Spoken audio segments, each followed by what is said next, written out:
How's it going, everybody? I'm Sam Lee and welcome to Gaming Instincts.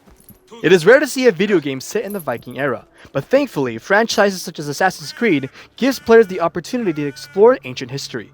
Assassin's Creed Valhalla takes place in the Nordic era, filled with Norse mythology and gods, such as Odin and Fenrir, and of course, it would not be a Viking period without the grand navy of the Norsemen. At this point, Assassin's Creed fans have arguably seen it all, and the eras and civilizations are limited, but the Viking era may bring something new to the table for Assassin's Creed. Assassin's Creed Valhalla begins at a slow pace like most story-heavy RPGs. However, in a nutshell, the beginning of the game is basically a typical revenge plot that has been used many times before in all forms of media, including films, books, and video games.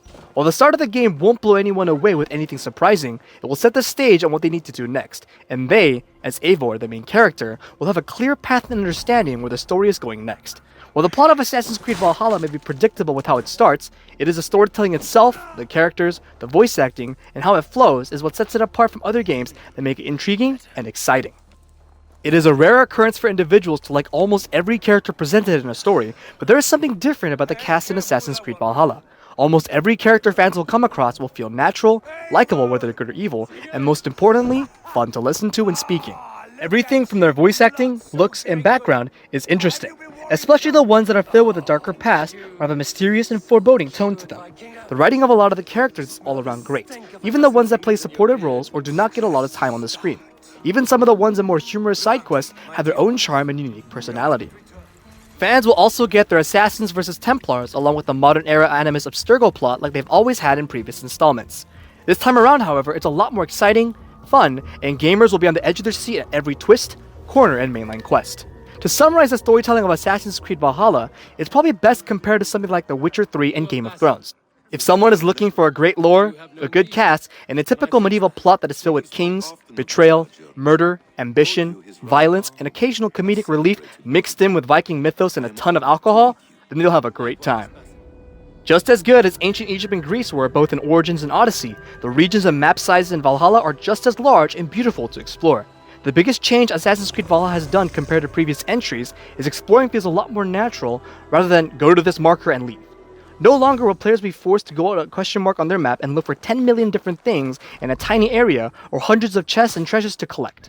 Instead, the exploration feels a lot tighter, but much more satisfying than it ever did in previous titles, and that's simply because many of the items players can collect in Assassin's Creed Valhalla are necessary for their gameplay path and character power progression. For example, each region is divided into 3 different collectibles: wealth, mysteries, and artifacts. Wealth includes items hidden in big treasure chests and usually contains supplies for player settlement buildings, a piece of unique armor or weapon, or vital crafting material that will upgrade armor and weapons. No longer will gamers be collecting useless items or trinkets that are sold to merchants for easy gold. This change alone feels fantastic, gives the players a much bigger sense of urgency to raid a monastery with their crew members or go off alone to an enemy camp and take everyone out to collect the shiny loot. Mysteries are world events that are basically a fancier way of saying side quests. However, what players will find incredible is that every side quest they do is not simply a go to X location and kill Y bandits or beasts. Instead, these world events are more like small little lore moments where Eivor meets different characters, and these characters have their own little story to share with fans, and the quests themselves are brief but worthwhile.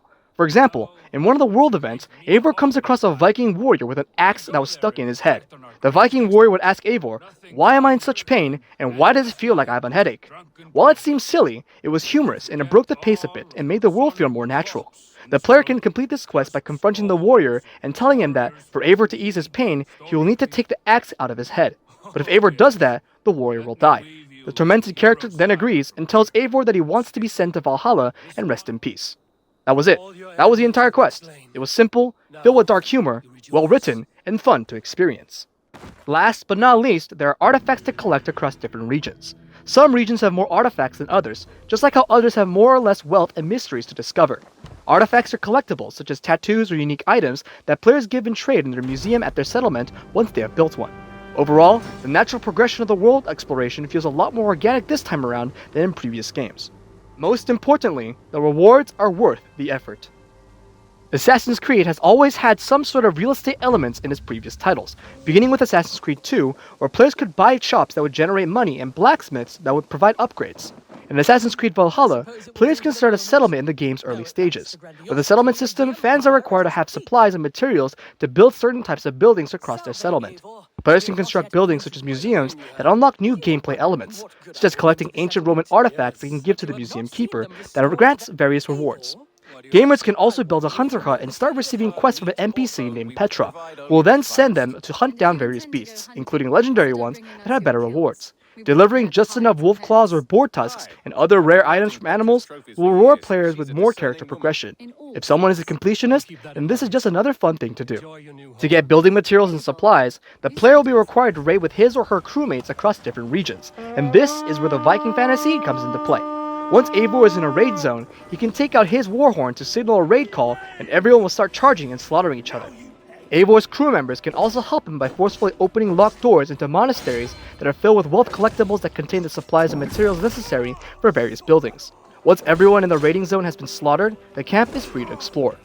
Raiding is also part of essential story progression, as it will help assassins find clues on Templar Order members, where they reside, and who might potentially be on their list to hunt down and assassinate. The raiding mechanic is well done, feels fun, and fits the Viking playstyle and culture, which is a vital element for a title set in the era. Something new that Assassin's Creed Valhalla has also introduced is the addition of new difficulty settings for 3 different elements of the game: exploration, combat, and stealth. Instead of choosing a single difficulty like in the previous titles, the player may now choose how smart and hard they want the AI to be when it comes to physical combat in the game, and a separate modifier as well for stealth combat. It presents numerous options on how advanced they want the AI to be when it comes to detecting Eivor during stealth. The game also lets players choose how immersive of an experience they want when it comes to the HUD display and on-screen elements. Playing Assassin's Creed Valhalla without the HUD elements is a much better experience, and it doesn't make the game much more difficult either. Rather, it actually complements the design, world, and the overall gameplay experience. Character progression is more in-depth and relies on more RPG elements than Origins and Odyssey. In Assassin's Creed Valhalla, the items players find are unique and not as abundant as they were in previous installments. Instead, the game relies on the skill tree and level progression than just gear. Previously, it was all about gear. However, in Assassin's Creed Valhalla, the overall character level plays a much more important role when it comes to power fantasy and RPG stats. The skill tree is vast and can be utilized in any combination and paths players prefer. If players wish to get more combat skills and perks over range or stealth, they can do that. Or, if they want a hybrid of the two, or even 3 combined, they can do that as well. Though, they will either lose out on other perks that they could have received earlier, or just get them later. If the player is already deep into a tree and wants to reset all of his or her skills, then they may do so and respec in any way they prefer without a cost or any kind of blockage. The way gear works in Assassin's Creed Valhalla is interesting because fans can upgrade any piece of gear they get to mythical status. No longer will players be fighting mythical only pieces of gear or blue or epic. Instead, any item can be upgraded to its fullest endgame potential, assuming the individual has the required materials, silver, to upgrade it to such a status. Armor and weapons also have a system called a Way of the Animal.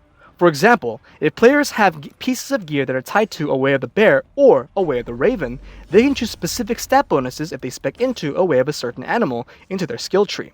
This allows for some interesting combinations. A Way of the Bear is more geared towards players who prefer a direct approach in combat. Meanwhile, a Way of the Raven gives more stat bonuses towards stealth. On top of that, players can also insert different types of runes into their gear and weapons. The runes can range from defensive, such as block and a flat health increase, or offensive, such as a critical chance or stealth damage. Last but not least, throughout the world of Assassin's Creed Valhalla, Eivor may come across books of knowledge that grant him special abilities that can be mapped to left trigger or right trigger with a combination of A, B, Y, X, or triangle, circle, square, and X on the player's controllers. Combat abilities are usually tied to RT plus the buttons, and arranged abilities are tied to LT plus the buttons. Combine all of these elements with a new power progression system, gear upgrading, and an overhauled gear system, and fans have fantastic and a much more satisfying combat than they've ever experienced in an Assassin's Creed game to date. The only real gripe with the combat system is that sometimes the controls can feel a bit unresponsive, delayed, and confusing, because there are a lot of mechanics tied to button mapping. There have been numerous times during the review process where an accidental wrong button press happened due to mild muscle confusion of where the controls were mapped. After a while though, the player should get used to the controls and remember where everything is after a bit of practice and playtime. Also, some of the combat animations may look odd here and there, but thankfully nothing too game-breaking. Overall, the new systems are exciting, fun with which to mess. It is also worth noting that this is the first Assassin's Creed game to ever feature gore and beheading, which is finally something we get to see. A game set in the Viking era without gore will be kind of jarring. Assassin's Creed Valhalla is not a next-gen looker by any means. However, it is still a visually pleasing game for how vast it is and what it does. It is safe to say that Assassin's Creed Unity is still the best-looking Assassin's Creed title ever created in the history of the franchise. Although, everyone remembers how badly it ran, how poorly optimized it was, and Ubisoft's ambition was on the high end. Following Origins and Odyssey though, the games took a much more conservative approach on the visuals that would not overheat the last-gen systems or cause a game to freak out and slow down while still maintaining a stable frame rate and playability. Assassin's Creed Valhalla also follows the same rules. Make it look good, but do not make it look amazing, because the older machines simply do not have the required GPU or CPU power to get it to the real next-generation aesthetics and feels. Fans have to realize that this is not a true next-gen game. It is a cross-generation title like Assassin's Creed 4 Black Flag was during the PS4 Xbox One launch era and the end of the PS3 and Xbox 360. If players are seeking or expecting this entry to blow their minds with visuals, they must look elsewhere for the time being. That won't be happening for perhaps another year or two at most, until Ubisoft releases the next entry into the franchise, which is expected to be only for next-gen systems, and won't be forced to be scaled down for playability and game design on older machines. This specific product was reviewed on the Xbox One X. During the entire review process, never was there a time of awful frame rate drops, game-breaking slowdowns, or any sort of awkward bugs that broke the game, nor were there any crashes. There were some funny visual glitches here and there, such as corpses ragdolling in the air once in a while, or being stuck in a small tiny crevice due to questionable player decision, but nothing on the Assassin's Creed Unity levels. And when they did happen, it happened maybe twice out of 30-hour review playtime. The audio in Assassin's Creed Valhalla is more than serviceable. The game won't blow anyone away with amazing sounds or incredible design, but what it will provide fans with is fantastic voice acting and an incredible Nordic-style soundtrack, which is more than enough to bring a satisfying experience. Overall, Assassin's Creed Valhalla runs great on the Xbox One X, looks good visually, and doesn't have any game-breaking bugs or other glaring issues. Assassin's Creed Valhalla is a fantastic send-off as the last game in the series for this generation of consoles. It combines the best elements of Origins and Odyssey and makes it even better. It has great storytelling, a lovely cast of characters, a beautiful world, plenty of areas to explore, and it is a lot of fun and feels great. The game is a tad bit slow at the beginning, but picks up once players get out of the first region. This is arguably the best Assassin's Creed game in the last 10 years.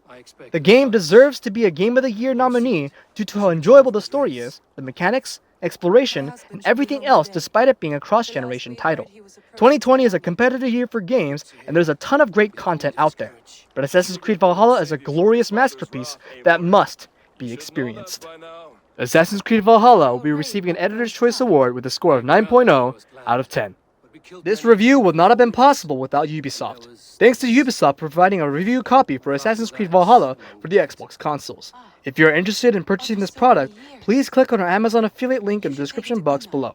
As an Amazon affiliate, we do get your financial support. This has been Gaming Instincts. If you like what you saw, be sure to check out our website and subscribe to not miss out on upcoming content on all things gaming.